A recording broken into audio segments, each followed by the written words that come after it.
जय हिंद दोस्तों। Welcome to लक्ष्य एग्ज़ाम। आज हम लोग बजट 2021-22 के बारे में जानेंगे। 2021-22 के बजट जानने से पहले हम लोग बजट के कुछ महत्वपूर्ण तत्व को जान लेते हैं। तो चलिए शुरू करते हैं। दोस्तों, बजट शब्द का विकास फ्रेंच शब्द बुजेट से हुआ है, जिसका शाब्दिक अर्थ एक छोटा चमड़ा का थैला होता है। विश्व में प्रथम बजट इंग्लैंड के प्रधानमंत्री सर रॉबर्ट वालपोल ने पेश किया था। विश्व का प्रथम बजट है दोस्तों, इंग्लैंड के एक प्रधानमंत्री थे, यानी जो प्रथम प्रधानमंत्री जो इंग्लैंड के सर रॉबर्ट वालपोल थे दोस्तों, उन्होंने ही पेश किया था। सर रॉबर्ट वालपोल ने अपने कार्यकाल में वित्तीय जो प्रस्ताव जो दस्तावेज था दोस्तों, उसको एक चमड़े के एक थैले में रखा हुआ था। जब वालपोल ने अपने वित्तीय प्रस्तावों को संसद में प्रस्तुत किया तो लोगों ने मजाक उड़ाया और कहा कि बजट खोला गया। इसके बाद आय व्ययों के प्रस्तावों के लिए बजट शब्द का प्रयोग किए जाने लगा। दोस्तों, भारत में बजट प्रणाली का श्रेय वायसराय कैनिंग को जाता है। 1859 ईस्वी में वायसराय कार्यकारिणी परिषद में पहली बार विशेष सदस्य सर जेम्स विल्सन को वित्त सदस्य के रूप में शामिल किया गया। दोस्तों, जेम्स विल्सन ने ही पहली बार 7 अप्रैल 1860 ईस्वी को वायसराय की कार्यकारिणी परिषद में प्रथम बजट प्रस्तुत किया।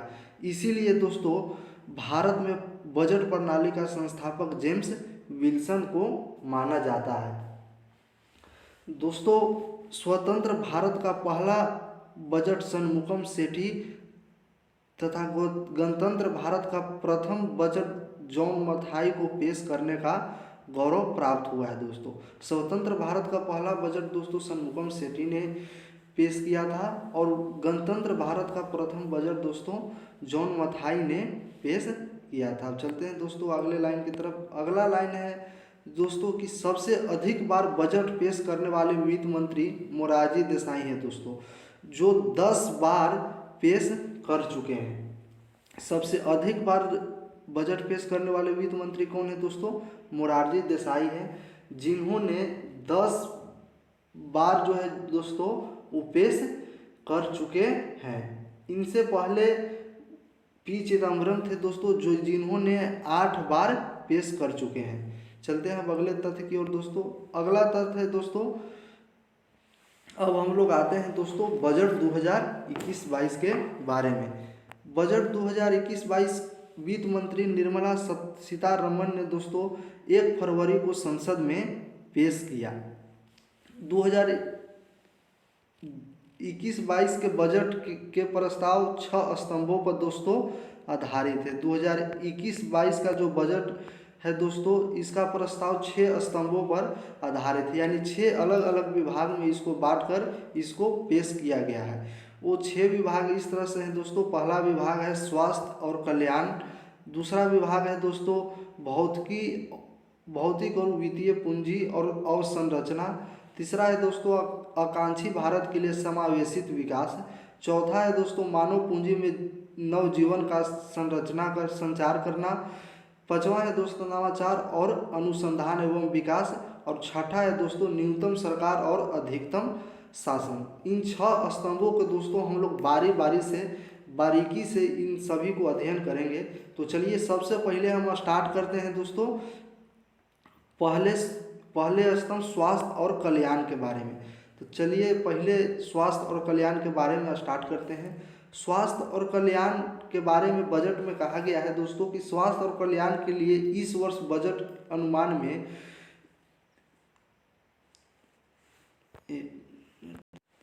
तो स्वास्थ्य और कल्याण के लिए इस वर्ष बजट के अनुमान में कहा गया है दोस्तों 2,23,08,46 रुपये खर्च किए जाएंगे। इस बार बजट में दोस्तों पिछले वर्ष बजट की तुलना में 137% की बढ़ोतरी हुई है। कितने प्रतिशत की बढ़ोतरी हुई दोस्तों? 137% की बढ़ोतरी दोस्तों स्वास्थ्य और कल्याण के लिए इस बार की बजट में पिछले वर्ष की तुलना में हुई है। पीएम आत्मनिर्भर स्वास्थ्य भारत योजना के लिए दोस्तों 64 1,180 करोड़ रुपए के साथ 6 वर्ष के लिए लॉन्च की गई है।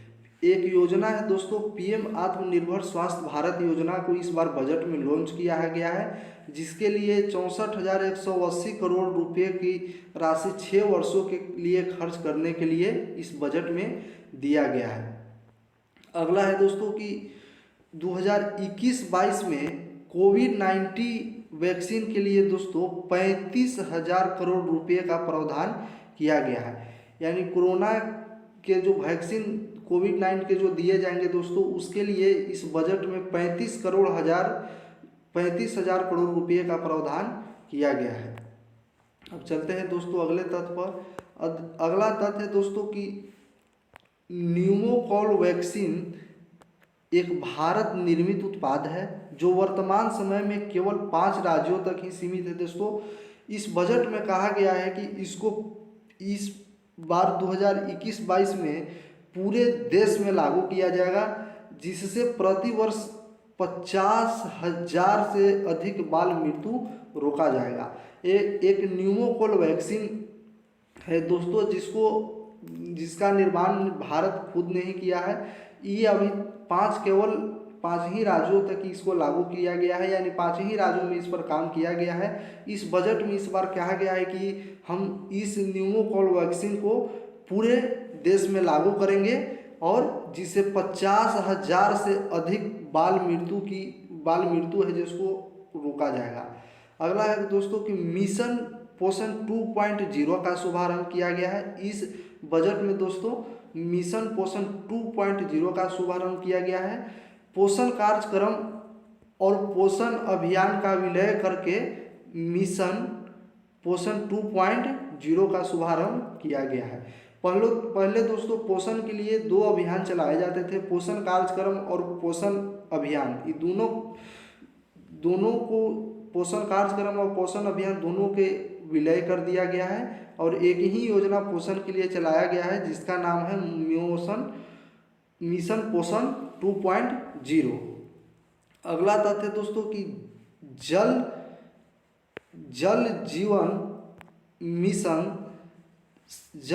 मिशन शहरी लॉन्च किया गया है, जिसे 5 वर्ष के लिए 2,87,000 करोड़ रुपया दिया जाएगा। जल जीवन मिशन जो है दोस्तों वो लॉन्च किया गया है, जिसके लिए 5 वर्षों के लिए 2,87,000 करोड़ रुपया दोस्तों खर्च करने के लिए दिया गया है। अगला है दोस्तों कि स्वच्छ भारत मिशन 2.0 को 2021 से 26 अवधि के लिए लॉन्च किया गया है, जिसके लिए दोस्तों 2021 से 26 अवधि के लिए 1,41,678 करोड़ रुपए दिए गए हैं। स्वच्छ भारत मिशन 2.0 इस बार के बजट में लॉन्च किया गया है, जिसमें दोस्तों 5 वर्षों के लिए 2021 से 26 की अवधि तक ले 1,41,678 करोड़ रुपए खर्च करने के लिए इस बजट में दिए गए हैं।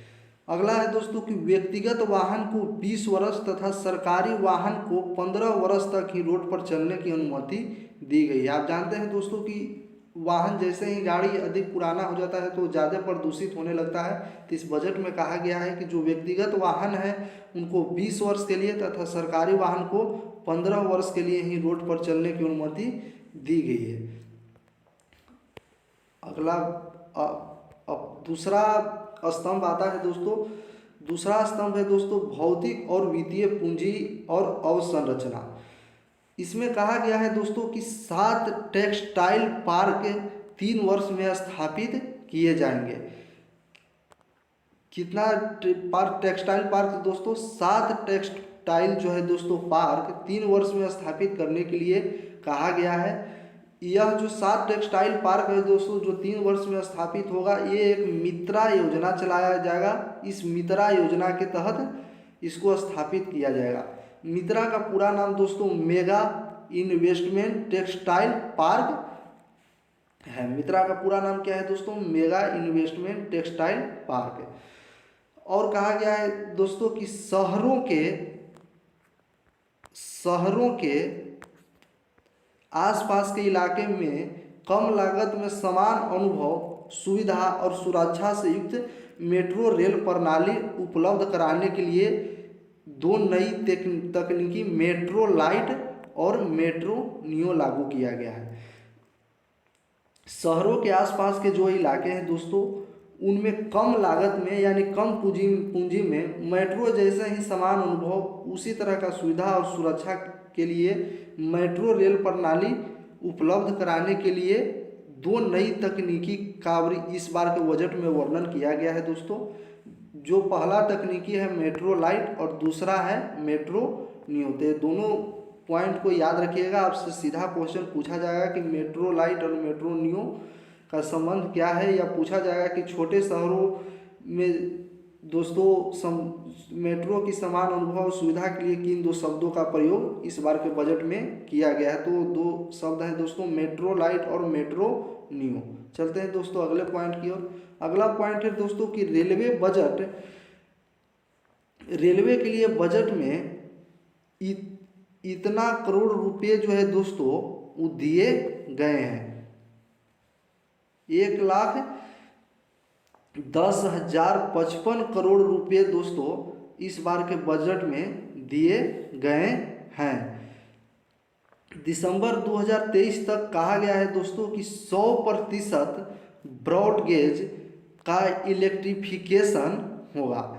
इस बार के बजट में कहा गया है दोस्तों कि दिसंबर 2030 तक जो ब्रॉडगेज है दोस्तों, इसका 100% इलेक्ट्रिफिकेशन होगा। आगे पॉइंट है दोस्तों, जून 2022 तक ईस्टर्न और वेस्टर्न डेडिकेटेड कॉरिडोर बनेगा। यानी कहा गया है दोस्तों कि जून 2022 तक जो ईस्टर्न और वेस्टर्न जो कॉरिडोर है दोस्तों, इसका कार्य पूरा हो जाएगा। आगे है दोस्तों कि सोमनगर गोमो और गोमो दांकुनी सेक्शन में पीपीई का प्रयोग किया जाएगा। सोमनगर गोमो और गोमो दांकुनी सेक्शन में पीपीई का प्रयोग किया जाएगा। इसका मतलब है दोस्तों पीपीपी का पूरा नाम है दोस्तों पब्लिक प्राइवेट पार्टनरशिप, यानी इसको निजीकरण यानी कोई प्राइवेट कंपनी को दे दिया जाएगा। इस रूट को दोस्तों किसको दे दिया जाएगा, पीपीपी के तहत कोई प्राइवेट कंपनी को दिया जाएगा। चलते हैं अगले पॉइंट की तरफ। अगला पॉइंट है दोस्तों, भारतीय रेलवे ने भारत के लिए एक राष्ट्रीय रेल परियोजना 2030 तैयार किया है। भारतीय रेलवे जो है दोस्तों भारत के लिए एक राष्ट्रीय रेल योजना जो है दोस्तों वो 2030 तैयार किया है। अब अगले पॉइंट है दोस्तों, उज्ज्वल योजना का लाभ 8 करोड़ परिवारों को पहले मिल चुका है और अब 1 करोड़ अतिरिक्त लाभार्थियों तक इसका विस्तार किया जाएगा। इस बार की योजना में कहा गया है दोस्तों कि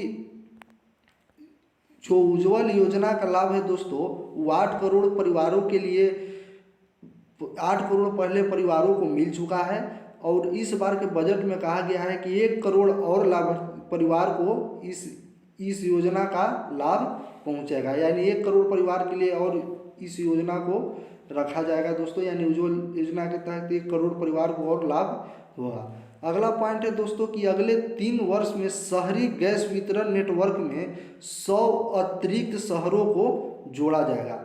और आने वाले जो 3 वर्ष है दोस्तों इसमें शहरी गैस वितरण नेटवर्क में 100 अतिरिक्त शहर को जोड़ा जाएगा। अगला पॉइंट है दोस्तों, जम्मू व कश्मीर संघ शासित क्षेत्र में एक गैस पाइपलाइन को और परियोजना शुरू की जाएगी। कहा है इस बार के बजट में कहा गया है दोस्तों कि जम्मू और कश्मीर में गैस पाइपलाइन और इसकी से संबंधित परियोजना को चालू किया जाएगा। चलते हैं दोस्तों अगला पॉइंट है दोस्तों कि वित्त मंत्री ने निर्मला सीतारमण ने इस बजट में घोषणा करते हुए बोले हैं कि सेबी अधिनियम 1992, डिपॉजिटरीज अधिनियम 1996, प्रतिभूति अनुबंध अधिनियम 1956 और सरकारी प्रतिभूति अधिनियम 2007 के प्रावधान को एकल प्रतिभूति बाजार संहिता में शामिल करने का प्रस्ताव किया है।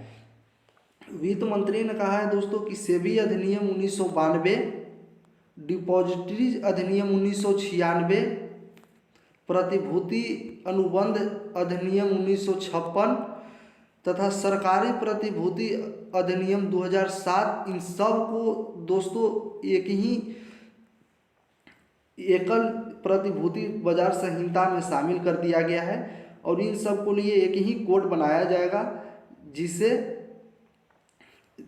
एक सुविधा के रूप में जानने के लिए आसान होगा। इन सभी दोस्तों सेबी अधिनियम डिपॉजिट अधिनियम सब एक दूसरे से ही दोस्तों बाजार से जुड़े हुए हैं, तो इसीलिए इन सभी को एक में मिलाकर प्रतिभूति बाजार संहिता में शामिल किया जाएगा। अगला है दोस्तों कि बीमा अधिनियम 1938 में संशोधन करके एफडीआई की सीमा 49% से बढ़ाकर 74% करने का प्रस्ताव दिया है।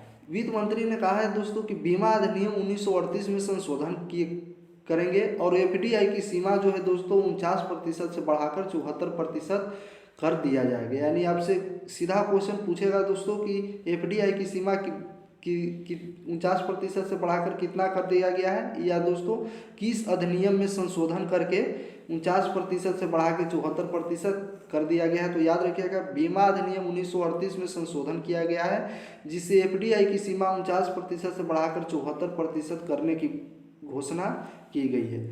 सरकार दोस्तों आईडीबीआई बैंक के अलावा 2 अन्य बैंक तथा बीमा कंपनी एलआईसी को 2021-22 तक दोस्तों कहिए कि हम प्राइवेट करेंगे यानी बेचेंगे। अब जान रहे हैं दोस्तों कि सरकार ने इस समय जितने भी सरकारी कंपनियां हैं उनको प्राइवेटाइजेशन के लिए बढ़ रही है उन सभी में, तो सरकार ने आईडीबीआई बैंक और इसके अलावा 2 अन्य बैंक जिसका नाम अभी नहीं बताया गया है दोस्तों कि कौन और 2 बैंक हो गए, और एक बीमा कंपनी जो है दोस्तों वो एलआईसी आप लोग जानते हैं, इन सभी को कहा है कि 2021-22 तक इन सभी को प्राइवेटाइजेशन होगा। चलते हैं दोस्तों अगले तथ्य के ऊपर। अगला स्तंभ है दोस्तों तीसरा, आकांक्षी भारत के लिए समावेशी विकास।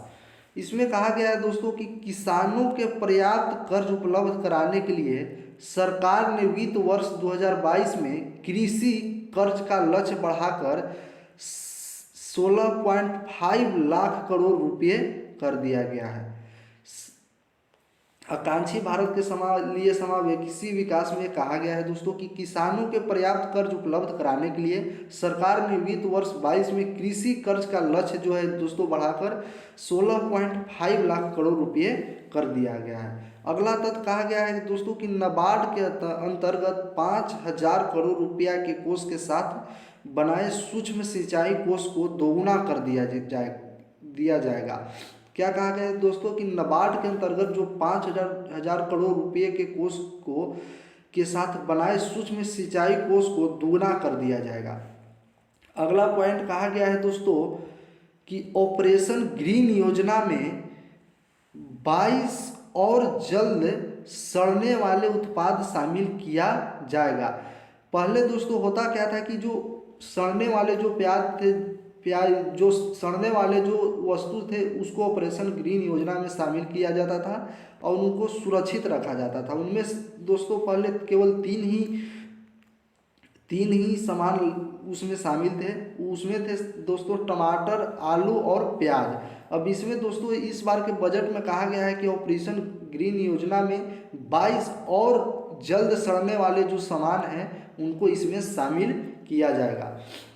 अगला पॉइंट है दोस्तों, इस बार के बजट में कहा गया है कि मछली पकड़ने वाले जो 5 प्रमुख केंद्र हैं कोची, चेन्नई, विशाखापट्टनम, पारादीप, पेतुआ घाट, इनको विकसित किया जाएगा। क्या कहा गया है दोस्तों कि मछली पकड़ने वाले जो 5 जो प्रमुख केंद्र कोची, चेन्नई, विशाखापट्टनम, पारादीप, पेतुआ घाट, इनको विकसित किया जाएगा। चलते हैं दोस्तों अगले पॉइंट पर। अब है दोस्तों चौथा स्तंभ है दोस्तों जो मानव पूंजी को मजबूत बनाना। इसके तहत दोस्तों कहा गया है कि एनजीओ की सहायता से 100 नए सैनिक स्कूल स्थापित किए जाएंगे। क्या कहा गया है दोस्तों? एनजीओ की सहायता से, यानी एनजीओ की सहायता से मतलब दोस्तों कि प्राइवेट सेक्टर के रूप में ही इसको भी प्राइवेटाइजेशन के रूप में ही इसको 100 नए सैनिकों यानी किसी निजी कंपनी के हाथों के साथ सरकार मिलकर दोस्तों 100 नए सैनिक स्कूल स्थापित करेगी। और कहा गया है दोस्तों कि लद्दाख में केंद्रीय विश्वविद्यालय स्थापित किया जाएगा। क्या कहा गया है दोस्तों कि लद्दाख में नया जो है वो केंद्रीय विश्वविद्यालय स्थापित किया जाएगा। और इस बार के बजट में कहा गया है दोस्तों कि सरकार ने जनजातीय क्षेत्रों में 750 एकलव्य मॉडल स्कूल बनाएगा। एकलव्य मॉडल स्कूल दोस्तों ये वनवासियों या आदिवासियों जो वन में रहते हैं उनके लिए ये विकसित किया गया है। उसमें कहा गया है दोस्तों कि 750 नए एकलव्य मॉडल स्कूल बनाए जाएंगे। चलते हैं दोस्तों अब अगले पॉइंट की ओर। अगला पॉइंट है दोस्तों नवाचार, अनुसंधान एवं विकास। इसमें कहा गया है दोस्तों कि सरकार एक नई पहल राष्ट्रीय भाषा अनुवाद मिशन की शुरुआत करेगी, जिसे प्रमुख भारतीय भाषाओं में उपलब्ध कराई जाएगी, जिससे सरकार के मिशन के बारे में जानना आसान होगा। सरकार ने इस बार के बजट में कहा है दोस्तों कि एक नई पहल राष्ट्रीय भाषा अनुवाद मिशन की शुरुआत की जाएगी। इसके तहत कहा गया है दोस्तों कि प्रमुख भारतीय भाषाओं में सरकार के जो मिशन है इसको उपलब्ध कराया जाएगा, जिसे सभी लोगों के बारे में जानना आसान होगा। यानी अलग अलग भाषाओं में इसका कहने का अर्थ हुआ दोस्तों कि अलग अलग भाषाओं में सरकार के मिशन को इंटरनेट पर उपलब्ध कराया जाएगा, जिसे जानने के लिए आसान लोगों को होगा। अगला है दोस्तों कि भारतीय उपग्रहों के साथ ब्राजील से एमेजेनिया उपग्रह को ले जाने वाले PSLV CS51 को लॉन्च करेगा।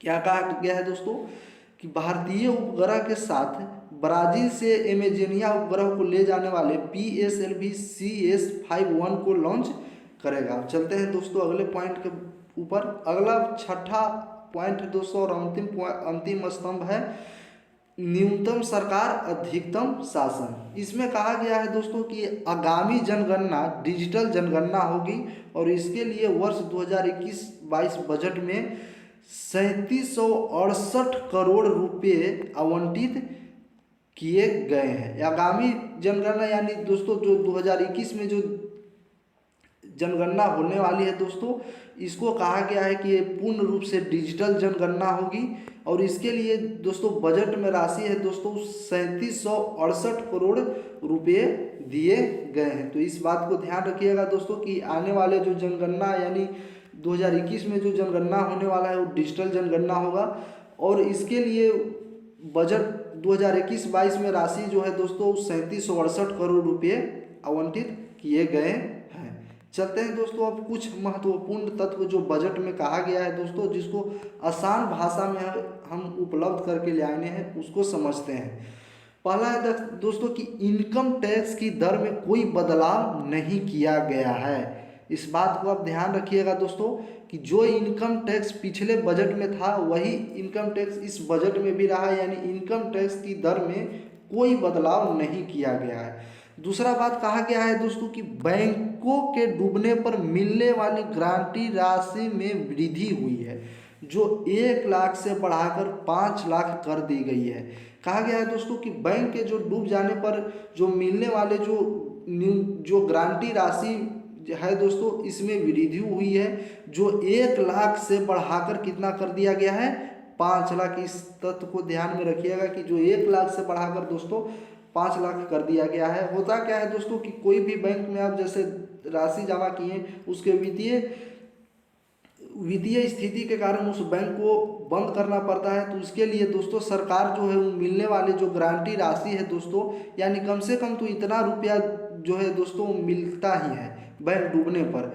तो इसमें पहले था दोस्तों कि 1 लाख मिलता था, लेकिन इसे अब बढ़ाकर 5 लाख रुपया कर दिया गया है। अगला पॉइंट है दोस्तों कि विद्युत वितरण कंपनी चुनने का अधिकार इस बार के बजट में दिया गया है, यानी आप जिस कंपनी से चाहे उससे बिजली खरीद सकते हैं। पहले होता था क्या दोस्तों कि कंपनियां बिजली वितरण करने वाली मनमानी करती थी दोस्तों, वो अलग अलग रेट पर अलग अलग बिजलियाँ उपलब्ध करती थी, जिससे जनता को काफ़ी परेशानी होता था। तो इस बार के बजट में कहा गया है कि आप विद्युत वितरण कंपनी को चुनने का अधिकार आपको दिया गया है, यानी आप जिस कंपनी से चाहे उससे बिजली आप खरीद सकते हैं। अगला पॉइंट है दोस्तों, छोटे शहरों में मेट्रो सेवा शुरू होगा। इस बार के बजट में कहा गया है दोस्तों कि छोटे जो शहर हैं उनमें मेट्रो सेवा जो है दोस्तों वो जल्द ही शुरू किया जाएगा। अगला पॉइंट कहा गया है दोस्तों कि आयकर चोरी के मामले में 3 साल तक ही कार्रवाई की जाएगी, पहले यह 6 साल तक था। जब आयकर चोरी के मामले में किसी व्यक्ति को पकड़ा जाता था दोस्तों तो पहले 6 साल तक इस पर कार्रवाई किया जाता था, लेकिन इस बार के बजट में कहा गया है कि आयकर चोरी के मामले में अगर जो कोई व्यक्ति धराएगा तो उसको 3 साल तक ही उस पर कार्रवाई किया जाएगा। तो इस बात को आप ध्यान रखिएगा कि आयकर चोरी के मामले में दोस्तों किसी व्यक्ति को 3 साल तक ही उस पर कार्रवाई किया जाएगा। अगला पॉइंट है दोस्तों 2021-22 का जो बजट है दोस्तों पेपरलेस बजट पेश किया गया है, यानी एक इसमें पेपर नहीं है दोस्तों। ये जो 2021-22 का जो बजट है दोस्तों वो डिजिटल बजट है। कैसा बजट है दोस्तों? डिजिटल बजट है। इस पॉइंट को आप ध्यान रखिएगा कि 2021-22 का जो बजट है वो पेपरलेस बजट है, यानी डिजिटल बजट है। डिजिटल बजट यानी पेपरलेस बजट जो है दोस्तों राज्यों में सबसे पहले हिमाचल सरकार ने इसे 2015 में बजट के रूप में प्रस्तुत किया था। पेपरलेस बजट दोस्तों सबसे पहले राज्य में हिमाचल सरकार ने 2015 में इस बजट को प्रस्तुत किया था, और केंद्र सरकार ने दोस्तों 2021-22 के जो इस बार के बजट है दोस्तों इसको पेपरलेस बजट के रूप में पेश किया है, यानी डिजिटल बजट जो के रूप में दोस्तों पेश किया है। आगे है दोस्तों पेट्रोल पर 2.5 रुपये और डीजल पर 4 रुपये का एग्री सेस लगाया गया है, जिससे पेट्रोल और डीजल के दाम में वृद्धि होगी। अब एग्री सेस क्या है दोस्तों? इसके तहत केंद्र सरकार ने कहा है दोस्तों कि जो पेट्रोल और डीजल पर जो जिस रेट में बाजार में मिलेगी उस पर अतिरिक्त जो है दोस्तों केंद्र सरकार 2.5 रुपये और 4 रुपये की एग्री सेस यानी टैक्स के ऊपर टैक्स लगाएगी दोस्तों, जिससे एग्री सेस का जो कर का जो टैक्स का जो रुपया होगा दोस्तों डायरेक्ट केंद्र सरकार के पास में जाएगी। ठीक है दोस्तों, तो ये कहा गया है कि पेट्रोल पर 2.5 रुपये और डीजल पर 4 रुपये का एग्री सेस लगाया जाएगा। तो ऑब्वियसली सही है दोस्तों कि अगर जो जिस रेट में अभी मिल रहा है उस पर अगर जो केंद्र सरकार एग्री सेस लगाएगा तो ज़्यादा लगाएगा तो डीजल और पेट्रोल के दाम में वृद्धि होंगी ही। तो चलिए अगला पॉइंट पर चलते हैं कि कस्टम ड्यूटी में कटौती हुई है, जिससे सोना और चांदी सस्ते होंगे। कहा गया है दोस्तों इस बार के बजट में कि कस्टम जो ड्यूटी है इसमें कटौती यानी कमी हुई है, जिससे सोना और चांदी महंगा सस्ती होगी। अब अगला पॉइंट है दोस्तों कि गोवा पुर्तगाल से आज़ादी का डायमंड जुबली ईयर सेलिब्रेट कर रहा है, जिसके लिए 300 करोड़ रुपए गोवा को दिए जाएंगे। इस बार के बजट में कहा गया है दोस्तों कि गोवा जो है दोस्तों इस बार पुर्तगाल से आज़ादी का डायमंड जुबली ईयर सेलिब्रेट कर रहा है। आप जान रहे हैं कि 1961 ईस्वी में दोस्तों गोवा जो है वो पुर्तगाल से आज़ाद हुआ था। तो इस बार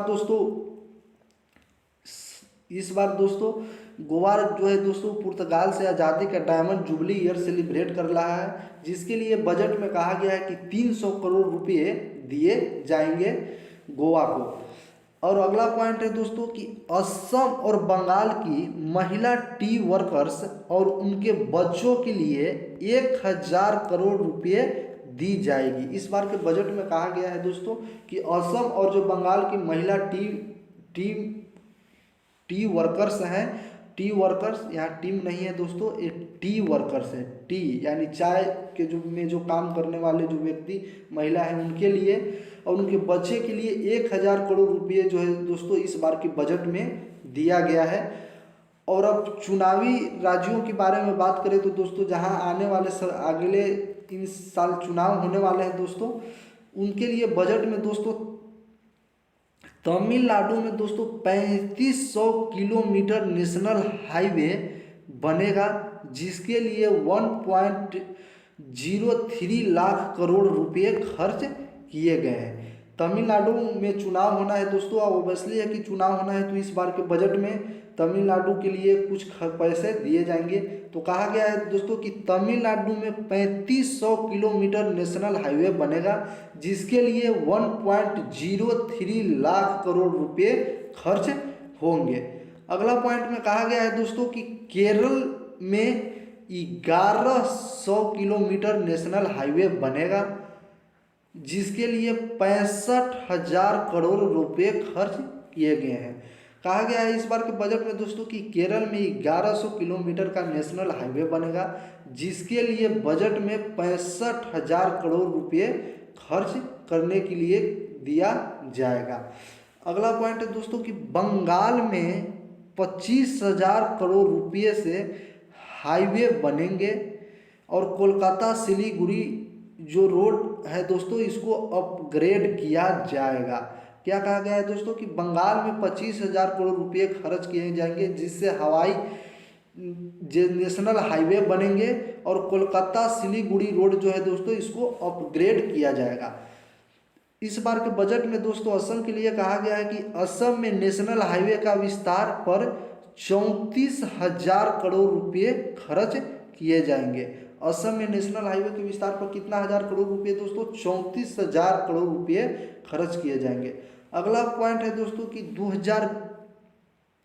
इस बार के बजट में बताया गया है दोस्तों कि 2020-21 का जो राजकोषीय घाटा है दोस्तों 9.5% रही है। सरकार ने बताया है दोस्तों कि कोरोना आदि सब को लेकर जो 2020-21 का राजकोषीय जो घाटा है दोस्तों वो 9.5% रही है, और आगामी साल के लिए भी बताया गया है कि 2021-22 तक इसकी संभावना है दोस्तों वो 6.8% तक घाटे रहने की अनुमान है। तो ये आप ध्यान में रखिएगा दोस्तों। 2020-21 के लिए तो दोस्तों सरकार ने जो राजकोषीय घाटा बताया है वो 9.5% बताई है, और 2021-22 के लिए भी राजकोषीय घाटा सरकार ने बताई है दोस्तों जो 6.8% रहने का अनुमान बताया जा रहा है।